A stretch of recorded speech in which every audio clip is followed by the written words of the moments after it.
بسم الله الحمد لله والصلاة والسلام على رسول الله وعلى آله وصحبه ومن والاه رب اشرح لي صدري ويسر لي أمري واحلل عقدة من لساني يفقهوا قولي.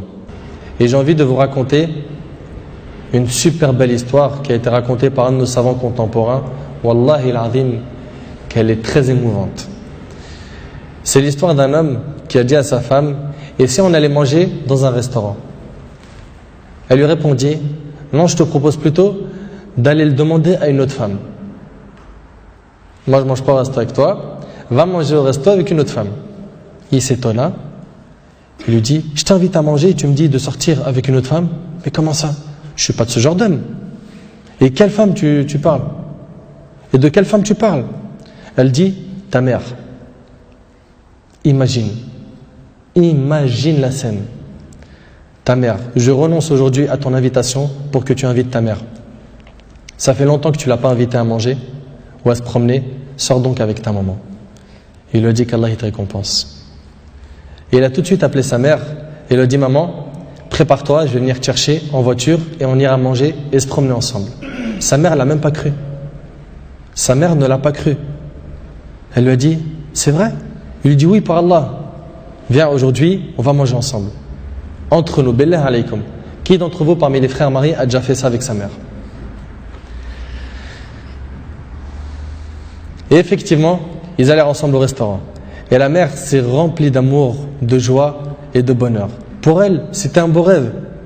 Peu lui importe la nourriture ou l'endroit où elle était, c'est-à-dire même manger par terre ou sur le trottoir ou dans la rue, le plus important, c'est qu'elle était avec son fils et que son fils était bienfaisant envers elle. Et qu'il ne l'a pas oublié. Qu'il ne l'a pas négligé en s'occupant de sa femme et de ses enfants, et elle passa un jour avec lui qui était l'un des meilleurs jours de sa vie. Elle lui dit au retour, l'homme dit à sa mère au retour: maman, tu es contente? La sortie t'a plu? Elle dit: oui, wallahi, c'était masha'Allah. Elle dit: oui, qu'Allah te récompense. Il répondit: Inch'Allah, je le referai. Elle dit: non, Inch'Allah, la prochaine fois, l'invitation viendra de moi. Il lui dit: Inch'Allah. Et des semaines et des mois passèrent. Le frère a été occupé, puis sa mère tomba malade et mourra. Qu'Allah lui fasse miséricorde. Son fils était très triste. Et quelques jours plus tard, il reçut une invitation au restaurant pour lui et une autre personne, et cette invitation était déjà payée. Étonné, il se demanda de qui vient cette invitation déjà payée. Il est parti alors avec son épouse au même endroit où il avait mangé avec sa mère, et là une lettre l'attendait de la part de sa mère. Il y avait écrit: mon cher fils, qu'Allah te récompense, je t'avais promis de t'inviter au même endroit pour manger, mais tu étais souvent occupé. Et maintenant je tiens ma promesse et je t'invite avec ta chère épouse, qu'Allah vous récompense.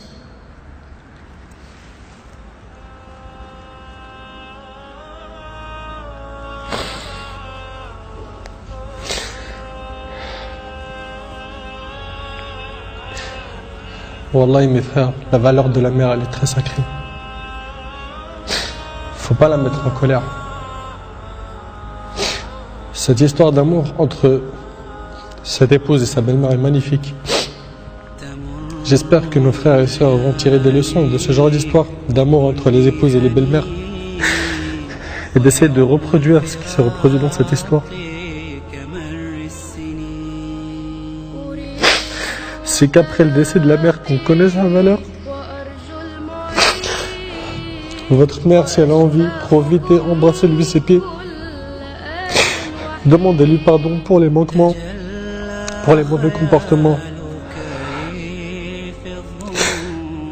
Vous récolterez le succès, Inch'Allah.